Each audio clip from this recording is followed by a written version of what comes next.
For those who have observed the aggression of the Caucasians against melanated people or people of African stock, but cannot figure out why there is a startling underlay. Given that archaeological digs on the African continent, Europe, Asia, the Pacific, and the Americas keep exposing remains of humans with African ancestry, as well as a bust with Africoid features. It's beyond doubt that the African is the first global citizen. It also makes the continent the cradle of mankind.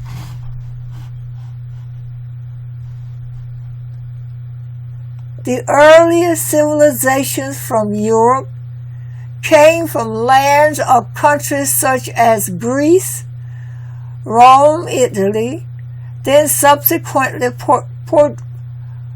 Portugal, Spain, English, Russia, and the Americas. Even with these earliest European states, unbiased scholars from these states acknowledge the advanced civilizations of melanated people, such as Egypt, then called Kemet, Ethiopia, Sudan, and later the Mali, Ghana, Songhai empires.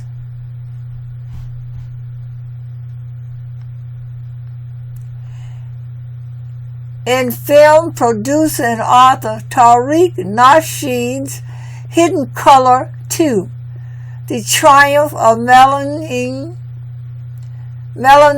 documentary, educators and historians Umar Johnson, Dr. Booker T. Coleman, Dr. Phil Valentine, and Professor James Small make a case for melanin. Melanin is a neurochemical produced from the pineal gland. It is responsible chiefly for the dark color of Africans. It is regarded as playing a part in the intellectual propensity of the African.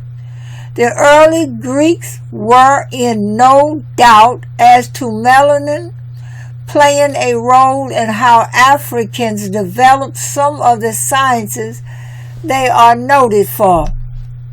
The pineal gland, shaped like a pine cone, is black. Even the eggs of the female and the semen of a man are layered with melanin such that when they meet there is an explosion resulting in a fetus, which then leads to the formation of the brain and nervous system. The abundance of melanin in African people allows them to access an energy other races can't. It is what blacks call soul. The way of movement, dance, and talk is all different. While white people also have the pineal gland to produce melanin, that is calcified, not shown to have clinical utility because of the warm glaciation or warm ice age which happened in Europe, blanketing the landmass with ice which lasted some 10,000 years. Prehistoric Africans called the Grimaldi, but also Neanderthal, Paleolithic men, Mesolithic or Neolithic, Cro-Magnons, and Aborigines are regarded as the first to populate continental Europe. The Grimaldi people, automatically modern human beings of the Western African typology, established the Aborigine cultures, bringing the first indication of cultural thoughts and rites into Europe. They were black Africans with very little body hair, black and smooth skin. They had the facial features typical of West African forest dwellers. They had kinky hair too. They arrived in Europe 40,000 to 50,000 years ago. It is key to realize that the first Africans to come to the landmass called Europe predates those to be called Caucasian later by some 20 to 30,000 years, making the Africans aboriginals of Europe. So how did Caucasians or white people emerge? It was a matter of survival for the prehistoric Africans when the Ice Age came. Those who shared their melanin survived, while those who couldn't died.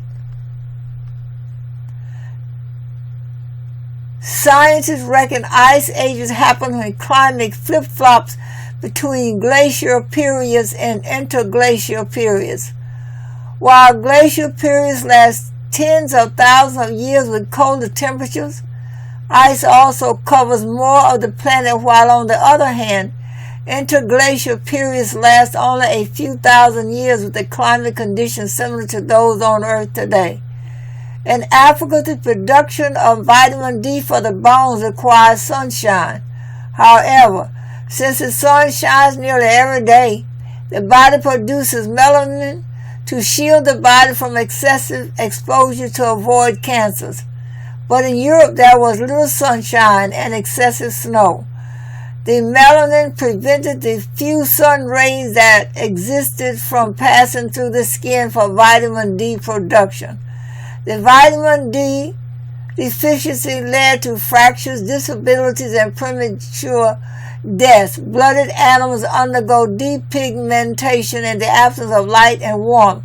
So if there were no ice age in Europe, the people would have remained Negroid black. One proposition holds that the change from black to pale Europe occurred as a result of miscegenation between the modern Africans arrivals in Europe and the premortal Neanderthal, which had originally come from Africa.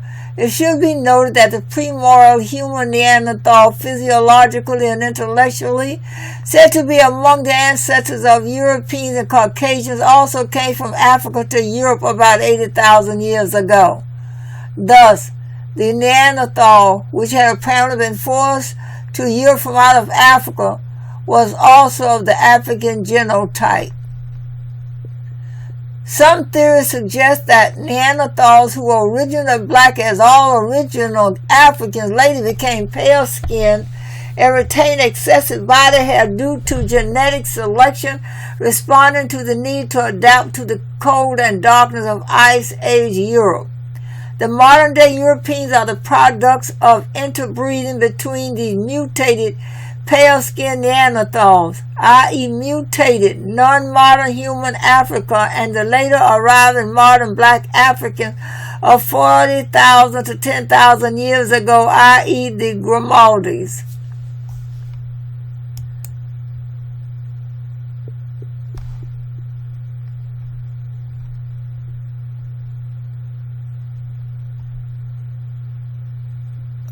Despite the history and evidence, European scholars couldn't accept they were the paler brothers and sisters of the African, so they began race conferences, chiefly from the 1920s, forming new narratives, including claiming the Roman twins Romulus and Remus were nurtured by their progenitor, a she-wolf.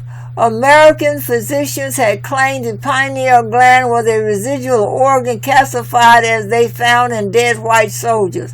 However, the Vietnam War of the late 60s and 70s revealed something they could not ignore.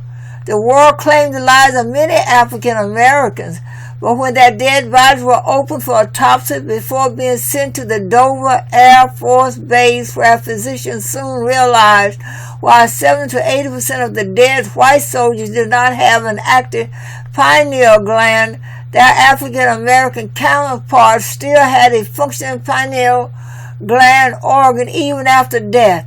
The discovery led to them rewriting their notes on the pineal gland. While blacks suffer violence at the hands of Caucasians all over the world and police killings go on unabated in the U.S., it is important to note that such violence is not visited on melanated people out of just envy for being the ancient humans, but also out of doubt for their genetic survival.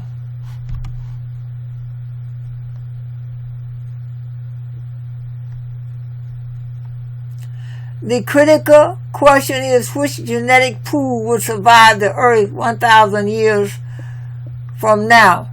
There is minus birth rate in Europe and America, while African populations increase in number thanks to high birth. Caucasians have taken artificial insemination seriously, opening labs to help their people birth to fight for survival so they don't die off. Another way is by infusing a good dosage of melanin to their bloodline through the adoption of black babies. There is also the legal and illegal harvesting of black body parts or organs said to have led to an increase of missing black males and females. The race to survive can also explain the economic, military, industrial, spiritual, medical attacks against Africans on the continent and diaspora, as well as the prison industrial complex, which locks up blacks in America for the pettiest of offenses.